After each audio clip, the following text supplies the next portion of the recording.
Hello everyone, एक बार फिर से स्वागत है आप सभी का हमारे यूट्यूब चैनल में।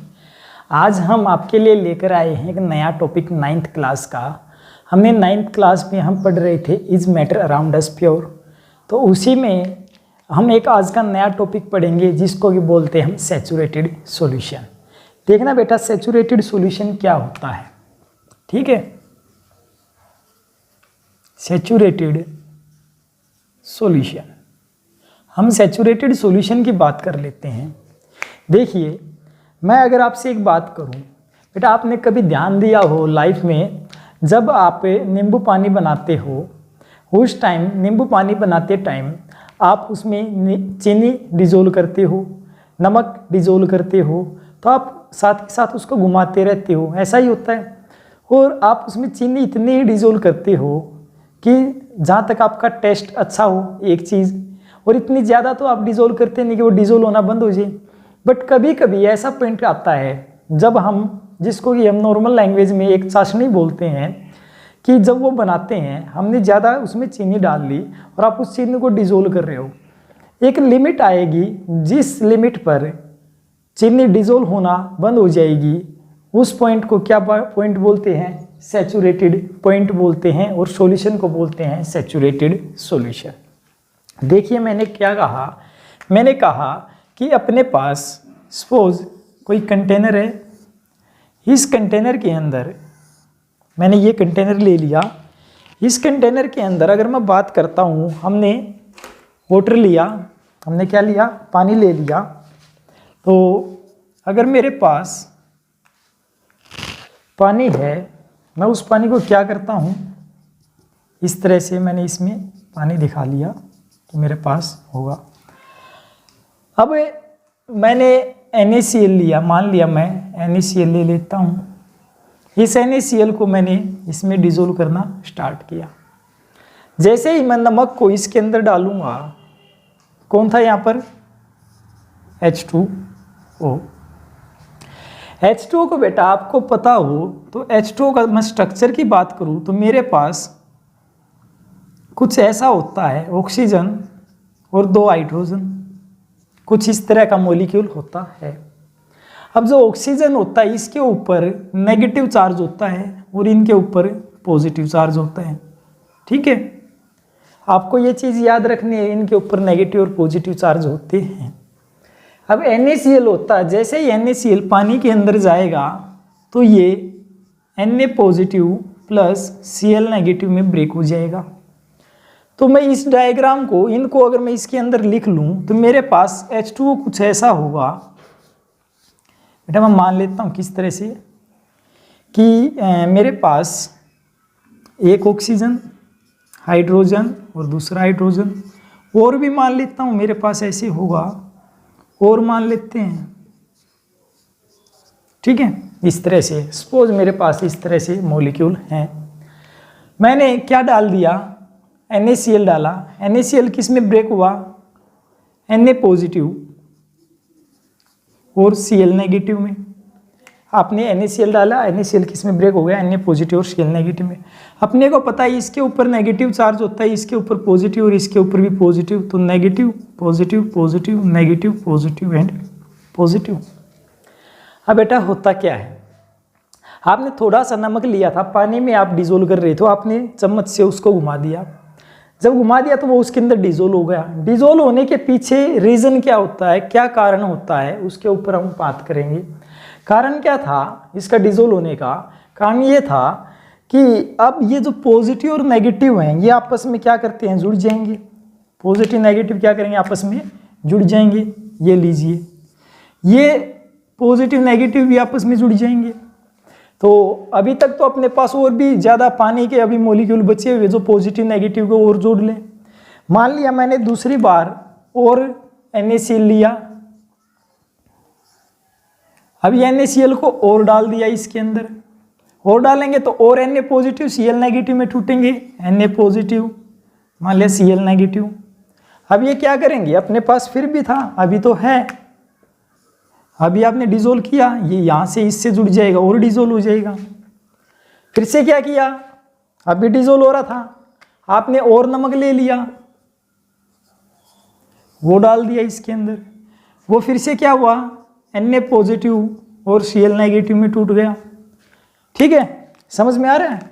अब इसका नेगेटिव और ऑक्सीजन वाले का पॉजिटिव ये आपस में जुड़ गए, इसका O नेगेटिव और इसका Na पॉजिटिव ये आपस में जुड़ गए। चलिए भाई, ये भी अच्छी बात थी। अब क्या हुआ, आपने और NaCl ले लिया, वो डिजोल्व कर दिया, इसके अंदर डाल दिया। आपने देखा जब ये इसके अंदर जाएगा तो Na पॉजिटिव और Cl नेगेटिव में ब्रेक हो जाएगा। अब जरा ध्यान से देखो बेटा, इस क्लोरीन के पास तो जगह है इस पॉजिटिव के साथ जुड़ने के लिए, परंतु ये सोडियम जो कि पॉजिटिव चार्ज था, इसके पास कोई जगह नहीं कि कहीं पे ये जुड़ सके। क्या कोई नेगेटिव बचा? नहीं बचा। ये नेगेटिव भी इस सोडियम के साथ जुड़ गया, ये नेगेटिव इसके साथ जुड़ गया, ये नेगेटिव इसके साथ जुड़ गया। अब तो इसके पास जगह नहीं बची। इसका मतलब अब आपने जो नमक डाला उसके सोडियम आयन डिजोल्व होना बंद हो गए, इसके सोडियम आयन डिजोल्व होना बंद हो गए। तो हम इस प्रकार से एक बात बोल सकते हैं, जब तक कि मैंने इसके अंदर अपना नमक जो डिजोल्व हो रहा था तब तक ये सॉल्यूशन कैसा था? अनसैचुरेटेड। कैसा सॉल्यूशन था? अनसैचुरेटेड सॉल्यूशन था अपने पास। समझ में आ गया बेटा? आई होप आपको समझ में आ गया होगा। जब तक कि अपने पास नमक डिजोल्व हो रहा था उस टाइम तक ये कैसा सॉल्यूशन था? अनसैचुरेटेड सॉल्यूशन था। अब जैसे ही हमने और अमाउंट ऐड की और वो अमाउंट डिजोल्व होना बंद हो गई, द पॉइंट, मैं इसको बोलूं द पॉइंट एट विच, जिस पर नो मोर सोल्यूट, मेरे ख्याल से दिखाई नहीं पड़ रहा होगा, हम दूसरा मार्कर का यूज करते हैं। No more solute will be dissolved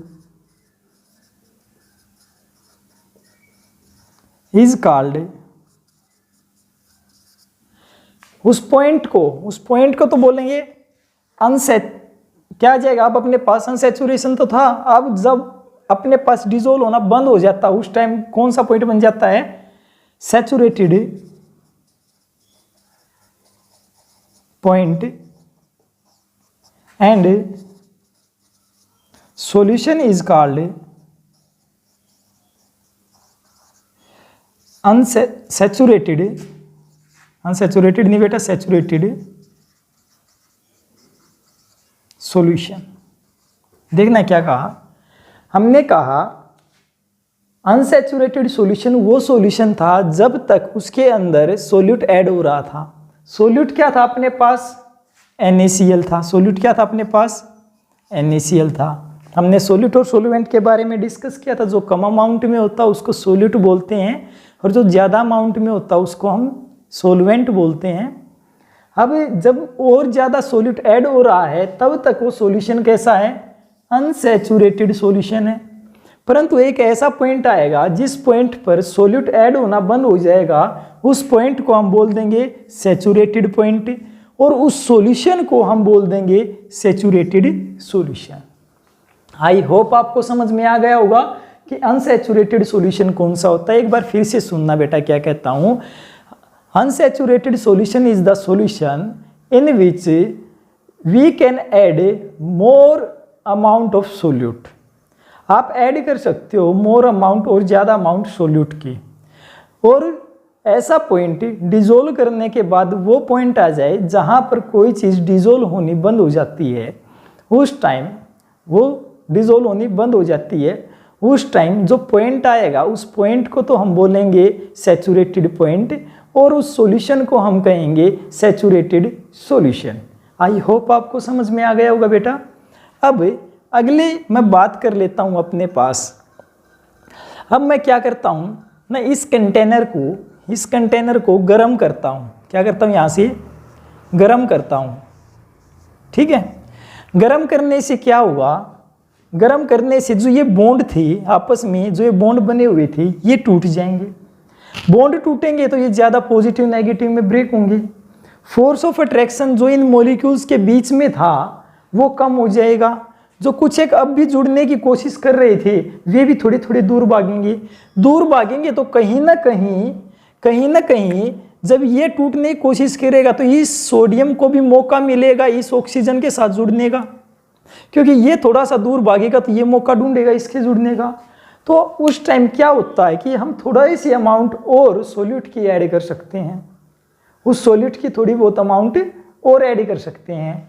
और अब जब ऐड करते हैं, अब गर्म करने के बाद जब हम और ज़्यादा ऐड कर सकते हैं इसके अंदर, तो अब ऐड करते रहेंगे, फिर से ऐसा कोई ना कोई पॉइंट आएगा जहां पर ऐड होना बंद हो जाएगा। अब ऐड होना बंद हो जाएगा, उस पॉइंट को बेटा हम बोलते हैं सुपर सैचुरेटेड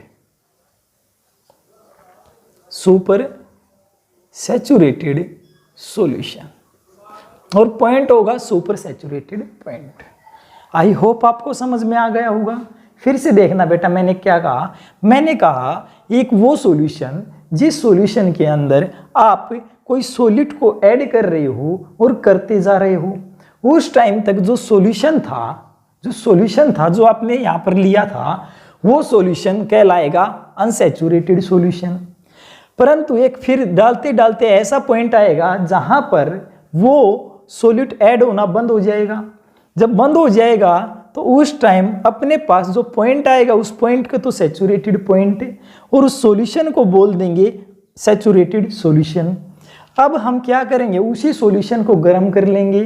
गर्म करने के बाद आप उसमें और ज़्यादा सोल्यूट और उसको सॉलिड बोल लो, ठीक है, वो ऐड कर सकते हो। जब आप उसमें और ज़्यादा सॉल्यूट ऐड कर सकते हो तो ऐड करते रहोगे। आपने उसको नीचे से गर्म करना स्टार्ट कर दिया। आपने इतना गर्म किया कि वहाँ से और अमाउंट NaCl की ऐड होना स्टार्ट हो गई। अब ये ऐसा पॉइंट आएगा, अब भी फिर थोड़ी देर के बाद ऐसा पॉइंट आएगा कि आप गर्म तो कर रहे हो परंतु और अमाउंट किसकी, NaCl की, नमक की ऐड होना बंद हो गई। अब इसके अंदर और अमाउंट NaCl की ऐड नहीं हो सकती, हम इसमें और नमक डिजोल्व नहीं कर सकते और नमक इसमें घोल नहीं सकते। तो अब जो पॉइंट आएगा, जब एक बार फिर से वो यहाँ पर नमक घुलना बंद हो जाएगा, उस पॉइंट को सुपर सैचुरेटेड पॉइंट कहेंगे और उस सॉल्यूशन को सुपर सैचुरेटेड सॉल्यूशन कहेंगे। आई होप बेटा आपको समझ में आ गया होगा। तो अब आप बता सकते हो कि सैचुरेटेड सॉल्यूशन कौन सा होता है, तो आप कहोगे सर सैचुरेटेड सॉल्यूशन वो सॉल्यूशन होता है जिसमें हम और ज़्यादा अमाउंट में सॉलिड ऐड कर सकते हैं। सॉलिड क्या होगा, यहाँ पर सॉल्यूट होगा अपना। फिर कहोगे कि सैचुरेटेड सॉल्यूशन वो सॉल्यूशन होता है जिसमें हम और अमाउंट में सॉलिड ऐड नहीं कर सकते, ठीक है। फिर आपके पास सुपर सैचुरेटेड सॉल्यूशन कौन सा होगा कि आपने गर्म करने के बाद, यहाँ पर और अमाउंट में क्या हो सकता है, सॉलिड ऐड हो सकता है। और फिर से एक ऐसा पॉइंट आएगा जिस पॉइंट पर वो ऐड होना बंद हो जाएगा, उस पॉइंट को सुपर सैचुरेटेड सॉल्यूशन कहेंगे और उस पॉइंट को बोलेंगे सुपर सैचुरेटेड पॉइंट और सॉल्यूशन को बोलेंगे सुपर सैचुरेटेड सॉल्यूशन। समझ में आ गया? आई होप आपको समझ में आ गया होगा। तो ये था सैचुरेटेड, अनसैचुरेटेड, ठीक है, और सुपर सैचुरेटेड सॉल्यूशन, ठीक है, समझ में आ गया। आई होप आपको समझ में आ गया होगा। उतार लिया। चलिए अब अगले पॉइंट की तरफ चलते हैं बेटा। अगला पॉइंट अपने पास सोल्युबिलिटी क्या होती है। हिंदी में आप सोल्युबिलिटी को बोलोगे कि घुलनशीलता। घुलनशीलता मतलब घुलनशील कोई चीज़ घुल रही है तो उसको उसकी सोल्युबिलिटी बोलोगे। अब सोल्यूबल कोई चीज़ कैसे होती है वो चीज़ हमने देख तो ली है, किस तरह से हमने पॉजिटिव नेगेटिव की बात कही। तो अपने पास क्या होगा कि कहता है कि the maximum amount of solute dissolve in 100 gram of solvent. तो सोल्युबिलिटी क्या होगी? Solubility the maximum amount of solute dissolved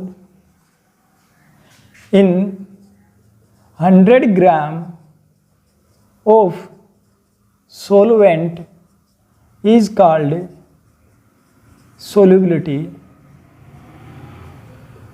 समझ में आया बेटा क्या कह रहा है कि मैक्सिमम अमाउंट हम सोल्यूट की, मैंने पहले भी आपको बताया था सोल्यूट वो होता है जो कम अमाउंट में लिया जाता है। जैसे हमने नींबू पानी बनाया था, ठीक है, नींबू पानी बनाया था। चलिए, तो जब नींबू पानी बनाया था उस टाइम क्या किया था, जो कम अमाउंट में आप घर पे बनाते हो, जो कम अमाउंट में लेते हो ना उसको सोल्यूट बोलते हो, जो ज़्यादा अमाउंट में लेते हो उसको सोलवेंट बोलते हो। तो यहाँ से वही पॉइंट आता कि मैक्सिमम अमाउंट ऑफ सोल्यूट, आप कितना ज़्यादा सोल्यूट ऐड कर सकते हो, कितने में, 100 ग्राम ऑफ सोलवेंट में, उसको उसकी सोल्यूबिलिटी बोलते हैं। कैसे, सपोज मैंने यहाँ पर 100 ग्राम, एक प्रकार से मैं वाटर मान लेता हूँ, वैसे हम ml में लेते हैं, फिर भी मैं एक बार मान लेता हूँ। तो अब अपने पास 100 ग्राम वाटर है, आप इसमें कितना सोल्यूट ऐड कर सकते हो, कितना सोल्यूट ऐड कर सकते हो, कितना मैक्सिमम हो सकता है आपके पास, 4 ग्राम डिजोल हो जाए, 5 हो जाए, 6 हो जाए, 7 हो जाए, 8 हो जाए, मैक्सिमम से मैक्सिमम इस 100 ग्राम वाटर के अंदर आप मान के चल पड़िए कि आपके पास 20 ग्राम सोल्यूट ऐड होता है। तो अब ये उसकी सोल्यूबिलिटी कहलाएगी कि 100 ग्राम वाटर के अंदर 20 ग्राम सोल्यूट का ऐड होना, वो उसकी सोल्यूबिलिटी है। तो नमक की, मान लिया मैं इसकी जगह यहाँ पर नमक ले लेता हूँ, NaCl ले लेता हूँ, और NaCl मैक्सिमम से मैक्सिमम 20 ग्राम इस 100 ग्राम में पानी के अंदर डिजोल हो सकता है। तो मैं कहूँगा कि NaCl की सोल्यूबिलिटी कितनी है, 20 ग्राम पर 100 ग्राम, ठीक है, 20 ग्राम सोल्यूट पर 100 ग्राम, या फिर हम इसको ml में भी ले लेते हैं। हालांकि यहाँ से ग्राम से ये कि 100 ग्राम में आप कितनी क्वांटिटी ऐड कर सकते हो, ज़्यादा से ज़्यादा, उसको बोलते हैं क्या, सोल्यूबिलिटी। समझ में आ गया। अब सोल्यूबिलिटी डिफरेंट कंपाउंड के लिए डिफरेंट होती है, ठीक है। अब NaCl के लिए मान के चल पड़िए 20 ग्राम है, मैं एक एग्जाम्पल दे रहा हूँ, ये कोई फिक्स नहीं है, ना ही हमने देखा है। मान लीजिए NaCl की कितनी है, 20 ग्राम है, तो शुगर की कुछ अलग हो सकती है उसकी 40 हो सकती है 19 हो सकती है 25 कुछ भी हो सकती है, बट सेम नहीं मिलेगी। ये सब कब होता है, जब आप टेम्परेचर और प्रेशर को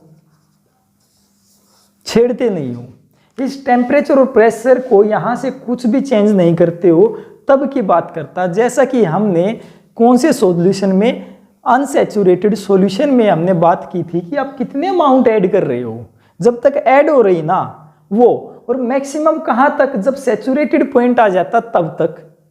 परंतु वहाँ पर हमने ये चीज़ नहीं कही थी कि आपने जो वाटर लिया वो 100 ग्राम लिया है, आपने जो पानी लिया वो 100 ग्राम लिया है। यहाँ पर हम एक बात बोलते हैं कि 100 ग्राम पानी के अंदर ही आप कितना नमक ऐड कर सकते हो, वो उसकी सोल्यूबिलिटी होगी। आई थिंक आपको समझ में आ गया होगा बेटा, ठीक है। अब हम नेक्स्ट क्वेश्चन की तरफ चलते हैं, देख लेते हैं।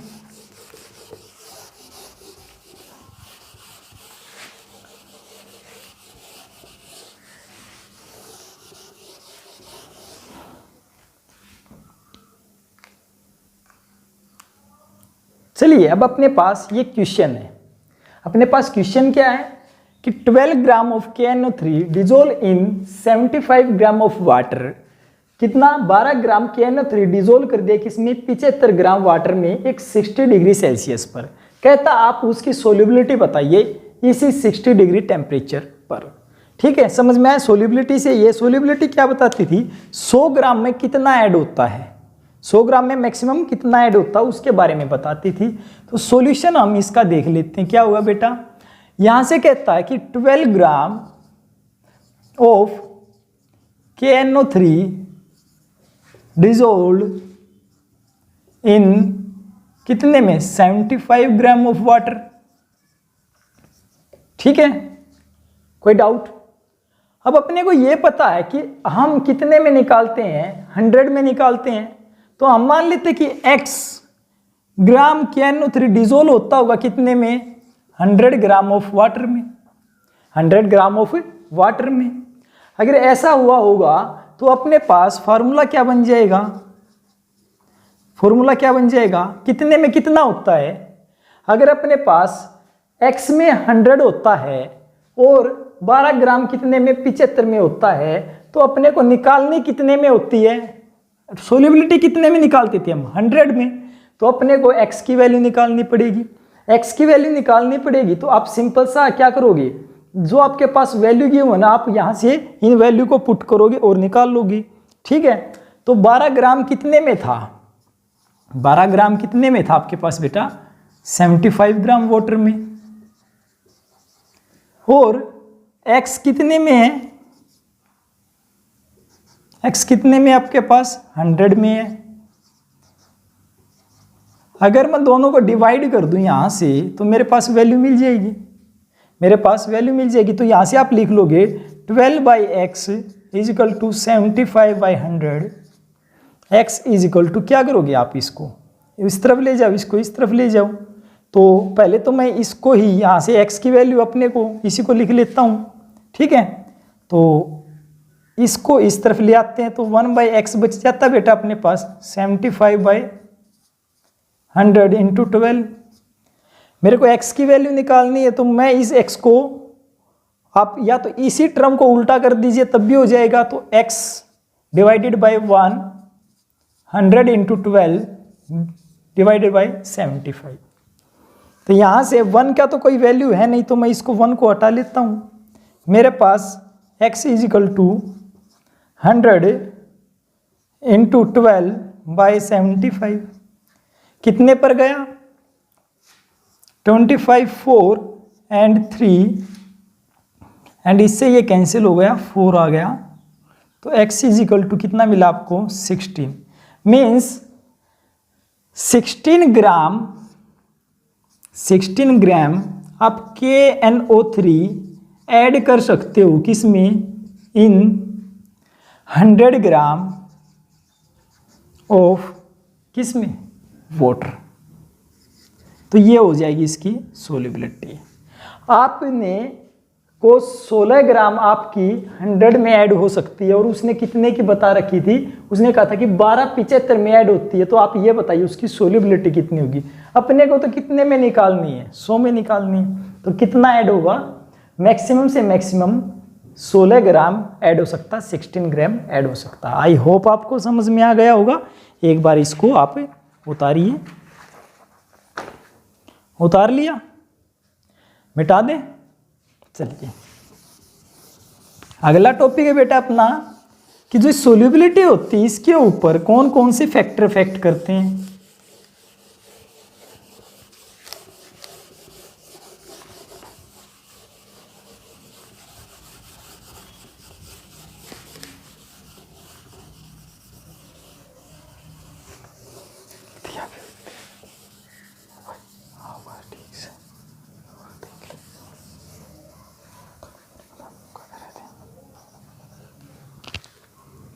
चलिए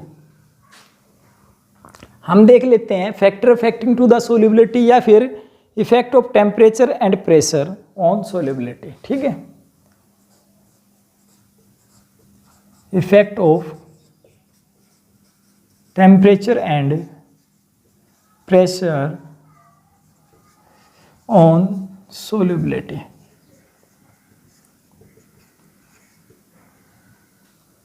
सोल्यूबिलिटी के ऊपर टेम्परेचर और प्रेशर का क्या इफेक्ट रहता है। देखिए हमने पढ़ा था जब टेम्परेचर को हमने बढ़ा दिया था तो सोल्यूबिलिटी इंक्रीज हो गई थी, जैसा कि हमने सुपर सैचुरेटेड सॉल्यूशन में पढ़ा था। गर्म करने के बाद आप उसमें और सोल्यूबल कर सकते हो, इसलिए टेम्परेचर डायरेक्टली प्रोपोर्शनल टू किसके हो गया, सोल्यूबिलिटी के। तो ये तो रहा टेम्परेचर का केस। किसका, टेम्परेचर के केस में आपके पास टेम्परेचर डायरेक्टली प्रोपोर्शनल टू किसके हो जाएगा, सोल्यूबिलिटी के हो जाएगा। आई थिंक आपको समझ में आ गया होगा। ये था जब आप सॉलिड किस में ऐड करते हो, लिक्विड में। When solid add in liquid. दूसरा पॉइंट है अगर आप गैस इन लिक्विड ऐड कर रहे हो, गैस को किस में, लिक्विड में। अब बेटा आपको पता है अगर किसी कंटेनर में ऑलरेडी कुछ वाटर है, आप जब इसको गर्म करोगे तो ये वाटर मॉलिक्यूल किस में कन्वर्ट होना स्टार्ट होंगे, गैसियस मॉलिक्यूल में। अब आप ऊपर से क्या डाल रहे हो, गैस डाल रहे हो। तो कहने का मतलब ये है कि टेम्परेचर अगर आप बढ़ाते हो तो आप गैस और इसमें ऐड कर सकते हो क्या, नहीं कर सकते। क्यों, क्योंकि ऑलरेडी वाटर की गैस बनना स्टार्ट हो जाती है। तो टेम्परेचर इनवर्सली प्रोपोर्शनल बोलते हैं बेटा उसको, किसके होता है, किसके, सोल्युबिलिटी के। इस केस में सोल्युबिलिटी के इनवर्सली प्रोपोर्शनल होता है, ठीक है। सोल्युबिलिटी के इनवर्सली प्रोपोर्शनल क्या होता है, टेम्परेचर होता है, या फिर टेम्परेचर की इनवर्सली प्रोपोर्शनल सोल्युबिलिटी को बोल लो। अब यहां पर अगर आप प्रेशर बढ़ाते हो तो वो डायरेक्टली प्रोपोर्शनल होता सोल्युबिलिटी के। जैसा कि आपके घर में जो गैस सिलेंडर यूज होते हैं वहां पर आपने देखा होगा, अब वो उस गैस सिलेंडर में क्या होता है, प्रेशर लगाने के बाद ही जो गैस थी, सीएनजी थी, एलपीजी गैस थी, ठीक है, वो एलपीजी गैस किस में कन्वर्ट हो जाती है, लिक्विड में हो जाती है। और आपके पास जो सिलेंडर आता है उसके अंदर लिक्विड एलपीजी आती है, ठीक है। इसी प्रकार से जो सीएनजी की आपकी गाड़ियां होती हैं उनके अंदर लिक्विड फॉर्म में आती है, ठीक है, जो सिलेंडर में होती है। तो प्रेशर लगाने से सोल्युबिलिटी इंक्रीज होती है और टेम्परेचर के बढ़ाने से सोल्युबिलिटी डिक्रीज होती है गैसियस के केस में। जब गैस को आप लिक्विड में डाल रहे हो, जब आप सॉलिड को लिक्विड में ऐड कर रहे हो तो टेम्परेचर किसके डायरेक्टली प्रोपोर्शनल होता है, सोल्युबिलिटी के। उस टाइम प्रेशर का कोई इफेक्ट नहीं रहता, pressure have no effect, pressure का कोई भी इफेक्ट नहीं रहता। आई होप आपको समझ में आ गया होगा किस तरह से आप टेम्परेचर और प्रेशर का इफेक्ट होता है सोल्युबिलिटी के ऊपर, ठीक है। तो ये था अपना effect of temperature and pressure on solubility. समझ में आ गया बेटा। देखिए आप ध्यान से पढ़ना पड़ता है किसी चीज़ को, अब सामने तो है नहीं बट आप किसी चीज़ को बार बार सुनते हो तो ज़्यादा समझ में आता है, ठीक है। आप किसी चीज़ को सुनते हो तभी ही ज़्यादा समझ में आता है, जब आप किसी चीज़ को बार बार देखते हो तभी कोई चीज़ समझ में आती है। हम उस चीज़ को बता रहे हैं, आप उसको बार बार सुनिए, ठीक है। इनको आपको लिखने की ज़रूरत है नहीं, लिखने के लिए मैं जो पीडीएफ है वो या तो उसका लिंक डिस्क्रिप्शन बॉक्स में दे दूंगा, या फिर आप मेरे पास व्हाट्सएप करके 8221912005 पर ओनली एसएमएस करना है, आपको इनकी पीडीएफ मिल जाएगी, ठीक है। तो आपको जस्ट उस पीडीएफ को देखना है और यहाँ से देखते रहना है, ठीक है। आप उसको देखते रहोगे और यहाँ से मैं समझाता रहूँगा, आपको बस उसको देखना। कोई नई चीज़ आती है तो उसको आप ऐड कर लेना, इससे आपका काम आसान हो जाएगा। क्योंकि जब आप नोट्स बनाते हो, लिखते हो यूट्यूब से, तो वो एक लंबा टाइम ले लेता है, फिर आपके आधे घंटे की वीडियो होती है वो 2 घंटे में जाके कंप्लीट होती है, क्योंकि आपको लिखना भी पड़ता है, ठीक है। इससे अच्छा कि मैं उनका पीडीएफ नोट्स है वो आपको उनका लिंक दे दूंगा डिस्क्रिप्शन में, या फिर